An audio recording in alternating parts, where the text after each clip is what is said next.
Hai, apa kabar untuk kalian semua? Kali ini mari kita bahas kembali series Harus Kawin yang sudah memasuki episode 3. Mari kita bahas untuk 3A-nya. Di akhir episode 2, Mike dan Yuki terlihat semakin tak terkendali. Kita dibuat penasaran ending seperti apa yang akan terjadi, dan di episode 3 ini terjawab. Tidak terjadi apa-apa di antara mereka. Karena untungnya Michael datang tepat waktu menghentikan kegilaan hasrat Mike dan juga Yuki. Michael sekuat tenaga meyakinkan Yuki kalau Mike itu musuh Yuki dan Yuki pasti akan menyesalinya. Dan menyadarkan Mike juga untuk jangan apa-apakan Yuki.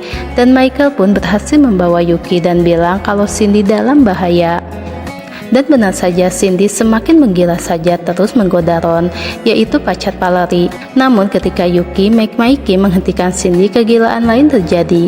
Cindy dan Mikey malah mau berciuman. Yuki dan Mike pun menyadarkan mereka, namun yang lebih gila lagi, Brandon coli di depan semua orang yang malah menyemangatinya. Dan Michael sibuk mengejar cewek-cewek untuk diajak check-in. Kacau, benar-benar sudah terlalu kacau, dan Mike pun mengajak mereka untuk pulang. Keesokan paginya mereka semua tepat, dan tanpa disangka Yuki tertidur di pelukan Mike, dan itu membuat Mike sangat bahagia. Tak lama Yuki dan yang lain bangun. Yuki bertanya kenapa dia bisa tidur dekat Mike, dan Mike pun bilang kalau Yuki yang mendekatinya. Yuki pun buru-buru bangun dan Cindy pun menggoda mereka atas keromantisan di pagi hari itu. Saat sarapan, Mike mulai menggoda Yuki kalau ada yang suka padanya, yaitu Yuki. Kalau semalam jelas-jelas Yuki menggodanya. Jelas Yuki tak terima, dan lagi-lagi Yuki dan Mike pun berdebat sampai Yuki pun keceplosan soal tidur pertama mereka di rumah Mike. Membuat Cindy tercengang penuh tanya, namun Yuki mematahkannya. Kalau itu tidak penting untuk dibahas dan tidak terjadi apa-apa. Benar-benar pagi hari yang sudah dipenuhi dengan drama. Di sini Cindy merasa bingung akan Mikey, karena seperti yang mereka tahu Mikey itu belok. Namun semalam Mikey sibuk mengejar cewek-cewek untuk diajak check-in, dan Cindy pun ragu. Apa tidur bareng-bareng Mike masih tergolong aman? Dan Yuki yakin itu masih aman, karena dia dari SD sampai kerja masih nginep tidur bareng Mikey. Dan Yuki pun bilang kalau sampai sekarang dia masih virgin, dan itu mengundang perhatian Mike dan Cindy juga. Tak percaya Yuki masih virgin di umurnya yang sekarang.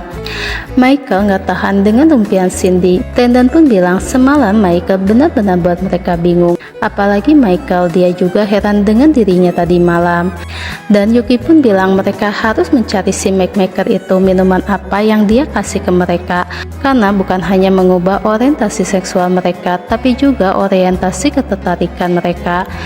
Karena biasanya sehari-hari Yuki sangat membenci Mike, tapi semalam saat Mike dekatin dia, Yuki mau-mau saja.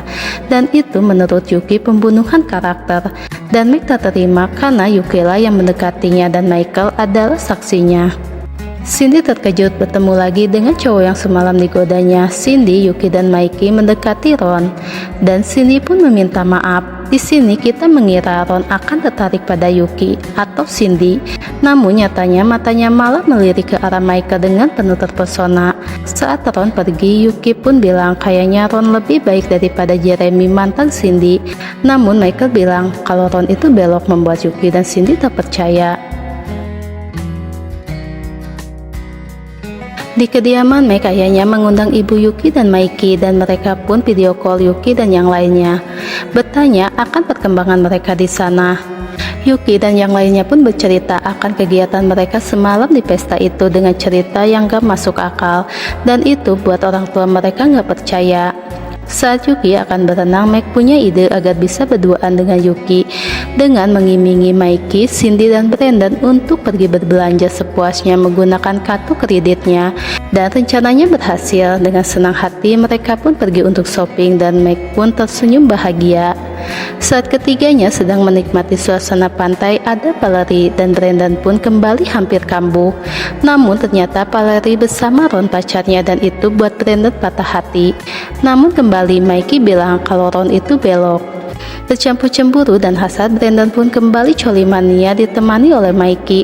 Ampun, benar-benar si Brandy gak ada bosan-bosannya untuk keluar. Ayah Meg bercerita tentang Pulau Kelinci adalah punya mereka, dan di sini juga ayahnya bilang akan Meg yang mencintai Yuki dari dulu, dan itu buat ibu Yuki dan Maiki kaget, karena yang ibunya Yuki tahu kalau Yuki sangat membenci Meg, dan itu ironisnya. Karena Meg tahu Yuki trauma akan lelaki dan agar bisa terus dekat dengan Yuki, Meg pun sengaja menjadi cowok paling menyebelin untuk Yuki. Saat Yuki sedang berenang, Meg datang untuk menggodanya, dan Yuki dengan kegalakannya, Yuki mendapati pila kosong. Meg bilang mereka sopi. Yuki bertanya kenapa Meg gak ikut, dan Meg bilang kalau dia lebih suka sama Yuki, dan itu membuat Yuki diam. Meg bertanya semalam mereka gak sadar, namun dari sebanyak cowok di sana kenapa Yuki memilih Meg. Yuki tak menjawab. Meg semakin penasaran dan terus menggoda Yuki.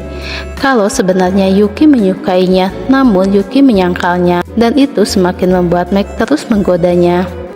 Yuki pun mencari ketiga sahabatnya dan terlihat mereka dengan belanjaannya, dan Cindy bilang itu ide dari Meg. Mendengar itu, Yuki pulang dan marah kepada Meg dengan ide Meg yang sengaja memberikan kartu kreditnya pada mereka agar Meg bebas mencuci otaknya.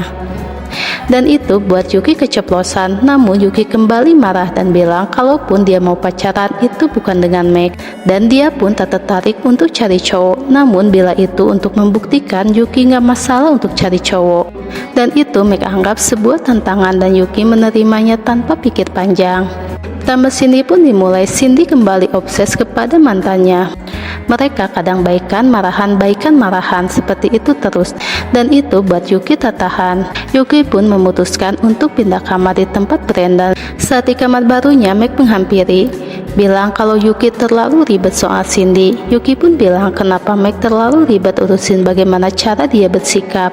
Meg bilang karena Yuki buang waktu. Meg pun mengingatkan Yuki akan calon mereka, dan Meg pun tak pernah melihat Yuki mencari cowok. Kalau Yuki tak bisa, Yuki bisa memanfaatkan yang ada. Yuki pun bertanya siapa yang ada. Dengan tenang Meg pun bilang karena Meg cinta sama Yuki, dan itu buat Yuki terdiam. Entah apa nanti jawaban Yuki, nantikan di episode 3B.